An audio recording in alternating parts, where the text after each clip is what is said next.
Hello, welcome back to another video.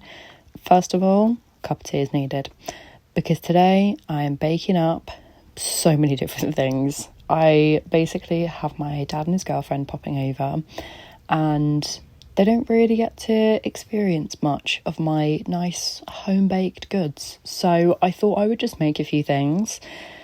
I am then also making these so I have a bit of time off, like a couple of days off, and so does my partner. So we're gonna have like some nice breakfasts, like some bacon rolls and like breakfast rolls, things like that. And I think I'm gonna take some of these around to like my partner's family as well, like some of the stuff that's made. So I am very much just like I always get told I'm a feeder. And I will just give food to honestly like all friends and family. So this time round, you're welcome, Dad. It is my dad and his girlfriend's done. So the things that I'm making up today, I already have the cream out to make butter, as it just works better if it's like closer to room temperature than like just as long as it's not fridge cold. So I've already got that out ready and waiting. I'm then doing, currently this is the ciabatta dough. So I made these, I think maybe literally only last week, and I made them to have with like sandwiches for my lunch, and oh my god, they're so good. Like fresh ciabatta rolls, I genuinely, and they're so easy as well, genuinely so easy. They don't even need to like be kneaded or anything. It's just I've honestly not seen an easier dough. So yeah, if you're thinking of making any sort of like bread or anything like that, try some ciabatta because it's actually really easy. And I'm not going to go into like full depth of, you know, all the ingredients used and all of that. I will try and link any of the recipes that I used down in the description box, so please do check that out if you are interested in finding any of the exact recipes.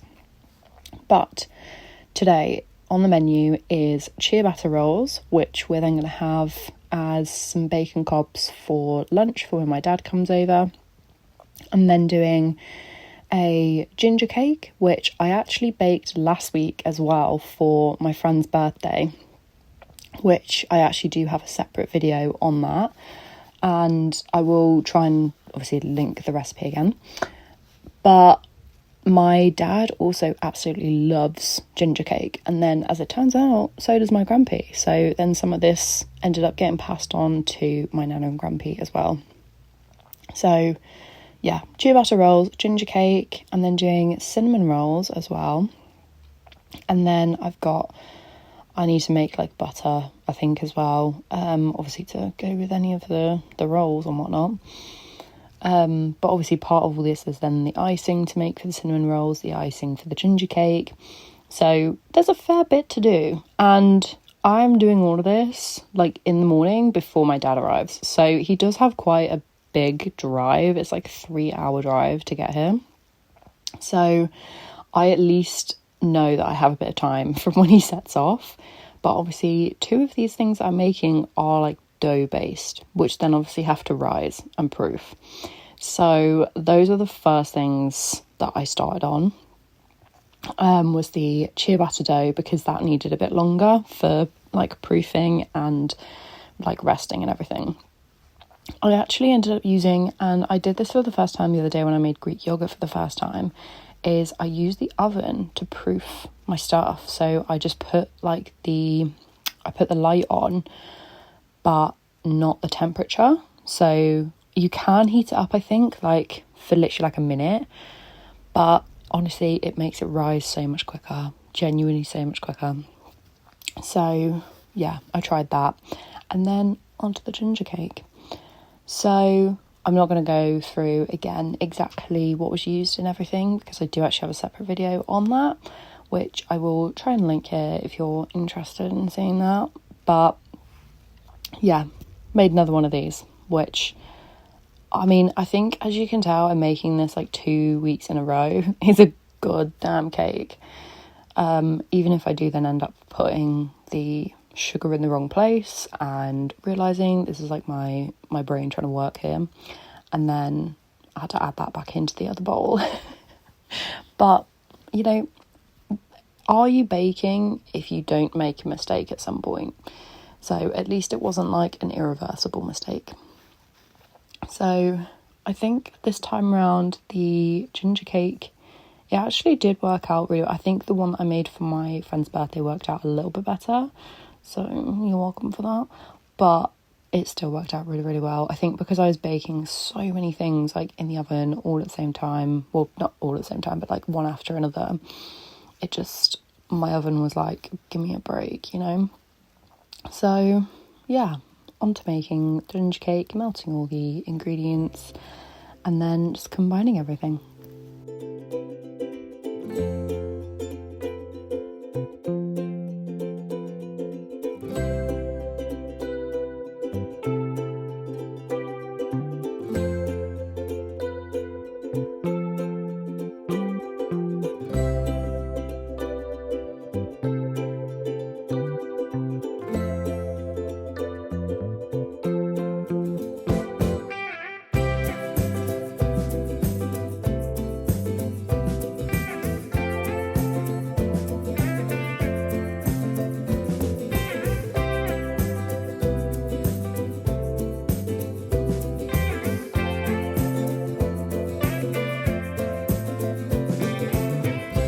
So now that the ginger cake like mix is ready, that's then going to go in the oven. I'm going to start on the cinnamon roll dough. So both with the ciabatta dough and with the cinnamon roll dough, I doubled the recipe on both. So there's a lot of food being made here. But I also I did it in separate bowls just because I actually don't really have like, as much as some of these mixing bowls look really big, and in hindsight I probably could have done this cinnamon roll one all in the metal bowl that I was using here. But yeah, I need some bigger mixing bowls. Also, if anyone has any recipes other than like meringue that uses like egg white, because I always end up with these egg whites left over from when I do the cinnamon rolls, and I need some more recipes where it's like either more egg whites or just egg whites, because then I can sort of like make those when I make the cinnamon rolls. But anyway, so at this point the ciabatta dough, I mean look, the bubble on that just came up. So yeah, the ciabatta dough is ready to start being like, it's not quite, you know, like stretch and folds with sourdough, it's not quite the same as that, but yeah, so you do like a couple of rounds of that, and you basically just sort of like, you're moving the dough around, but you don't want to be like pressing on the top of it because that's going to get all the air out. So that's obviously then how you get all the air bubbles in the ciabatta. So now just onto kneading the cinnamon roll dough. I combined the two for this. I was not kneading two separate balls of dough, absolutely not. I really, really need like a stand mixer with like a dough hook, but I keep on trying to like look on Marketplace and things like that, but then equally I want to find one that is like still sort of being produced so I can find like more attachments for it so much easier. So I mean, if KitchenAid or Kenwood wanna like sponsor a video and send me something, you know, like, you girls are more than up for it, she says, with less than 100 subscribers. But anyway, so the cinnamon roll dough is then gonna I need to wait for that to like double in size. With the ciabatta dough, you'll see here, it is really sticky. So one thing I would recommend, if you like wet your hands first, then the dough doesn't really stick to your hands as much. You can do this with other doughs as well, not just ciabatta. So it really, honestly, it helps so much because it just doesn't stick to your hands. You can actually move it around and do what you need to do with it. I tend to do it when I'm doing sourdough as well with like stretch and folds. It's just so easy. And then butter. So I'm not going to go through and show you like the entire process. I actually have a whole video of like 3 different ways to make butter, one of which is using this butter churner that I'm using here, but also some more like beginner friendly and non-butter obsessed ways if you don't have a butter churner. So I will put that video so that you can click on that now if you're interested, and you can try and make some butter, because honestly there's nothing better than fresh butter.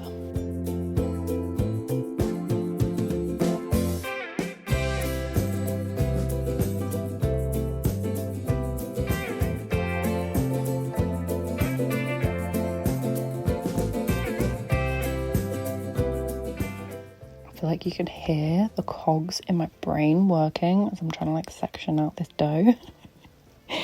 This is probably, honestly, this is the worst part of doing ciabatta, is like just sectioning it all up and sort of sorting it out for the oven. Like, honestly, the actual dough is so easy to make, and like just you basically just let it sit and do its thing. But then it's when it comes to like shaping, because it's such a sticky dough, it has a mind of its own. It really does.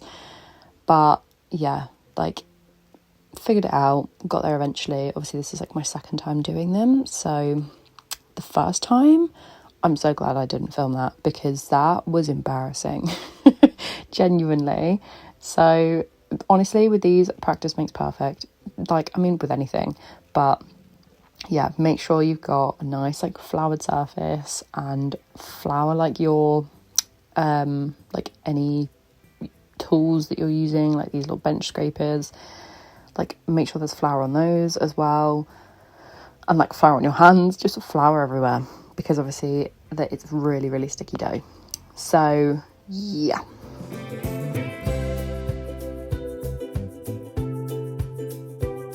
But they turned out amazing, and honestly they are so soft. And I tend to find as well, like if you toast them up as well, like afterwards, oh, they're so good. So ginger cake had already been in at this point as well, so that was all done. And now the cinnamon roll dough has doubled, probably more than doubled in size, so I'm just gonna get on with shaping that and actually turning that into cinnamon rolls.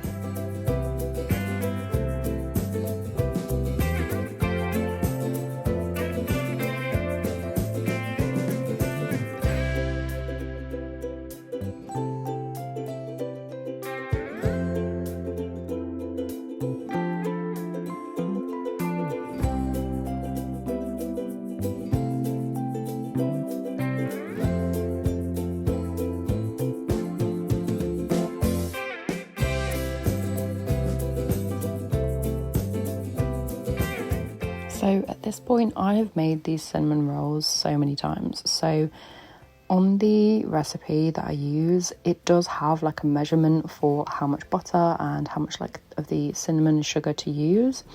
But honestly, I just eyeball it at this point. Like, I feel like I know what sort of consistency the cinnamon sugar like combination has to be, and I just sort of keep adding more cinnamon as like until I get to the point of, yeah, okay, this is right. And same with the butter, like I know that I just need to have that sort of like spread it across, and it doesn't need to be perfect. I don't really measure it, is what I'm trying to say, I guess. But I know the first couple of times I did measure this, and so obviously now I just know what I'm kind of doing with it, I guess.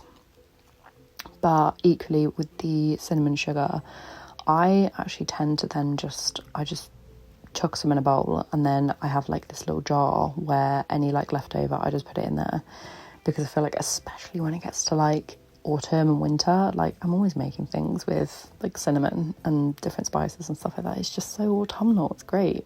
Even though I say that, these cinnamon rolls, they are year round. Like, you can have cinnamon rolls whenever you like.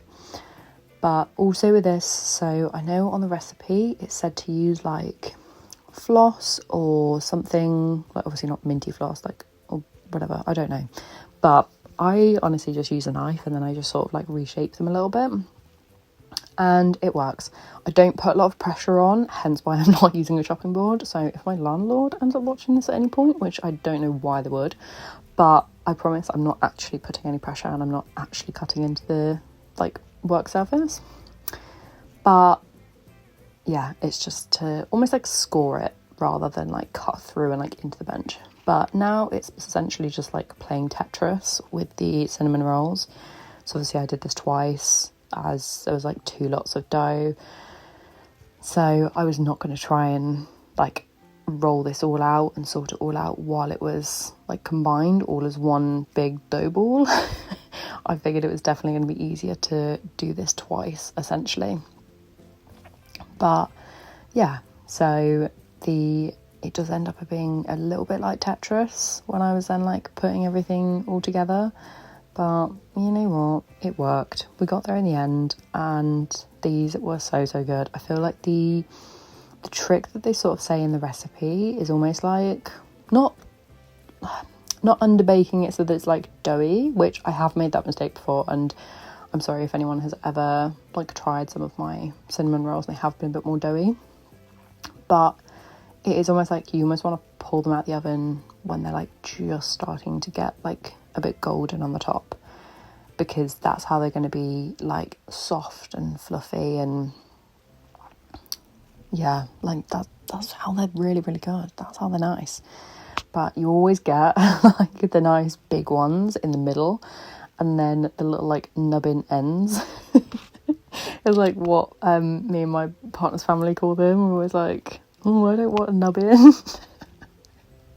So yeah, like I actually ended up putting all of the nubbin ends together into one little like dish, so that then they didn't almost like really seem like nubbin ends anymore. But yeah, this was definitely like Tetris trying to figure out like the best combination for these cinnamon rolls, because obviously you kind of want them packed in fairly tight, because then that's how they like stay quite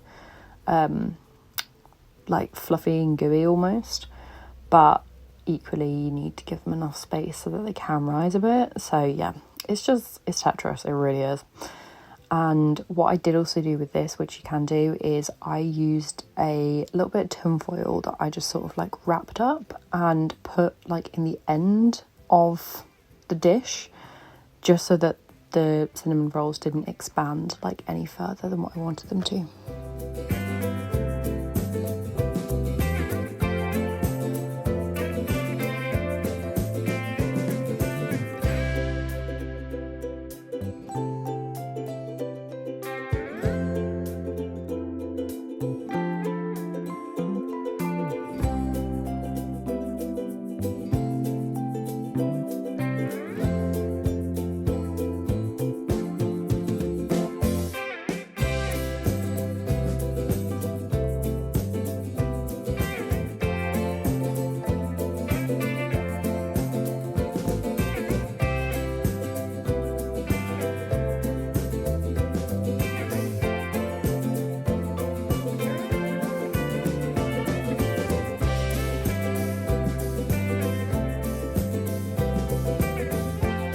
Now at this point, while the cinnamon rolls are in the oven, they're the last thing to be in the oven. You know, the ginger cake has gone in, the ciabatta rolls are done, so I'm now just making all of the icing. So it's icing for the ginger cake and then icing for the cinnamon rolls.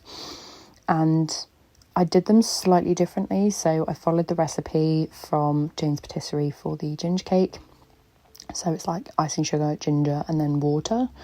And then with the cinnamon roll icing, I actually used, so it was just icing sugar, and I then used milk, which I think in the original recipe they actually used like a cream cheese frosting over the cinnamon rolls. But it turns out that most people that I make these for either don't like cream cheese frosting or they end up preferring the icing sugar one. So, I mean, I'm sure if anyone is watching this who has had the pleasure of having my cinnamon rolls before, then, and you like cream cheese frosting, I'm really sorry, because I just don't really tend to make it. Because most of the people I make this for don't like it. So then it's like I've just gotten to the point where I just always make them now with the icing sugar icing. I don't even know what that kind of icing is called. I'm not entirely sure, but anyway, so getting everything iced up and getting everything sorted, which is really quite satisfying, to be honest.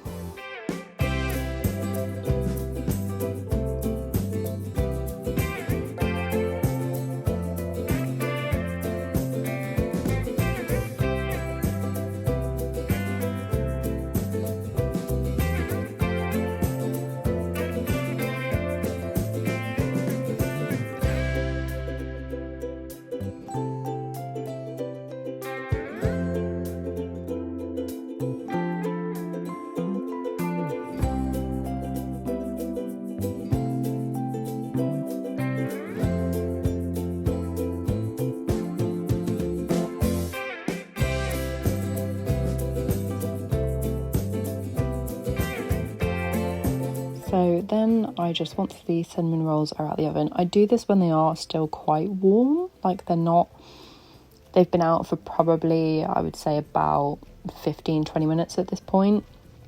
So they're not like straight out the oven, but they are still very warm. And so I'm just splitting the icing across all 3 dishes, and then that'll be the cinnamon rolls done. So then that is everything.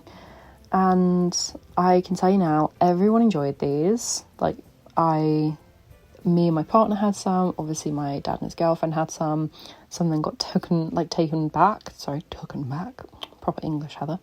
So something got taken back to my nan and grandpa, some got taken to my partner's family. Everyone loves these.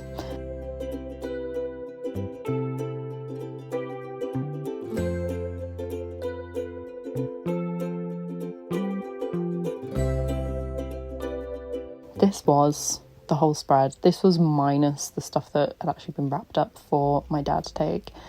But I really hope you've enjoyed, and I hope you've enjoyed seeing everything that I got up to. Please don't forget to like, subscribe, all of that stuff. It really, really does mean the world. And I hope you have a great weekend and a lovely week, and I will see you next time. Bye.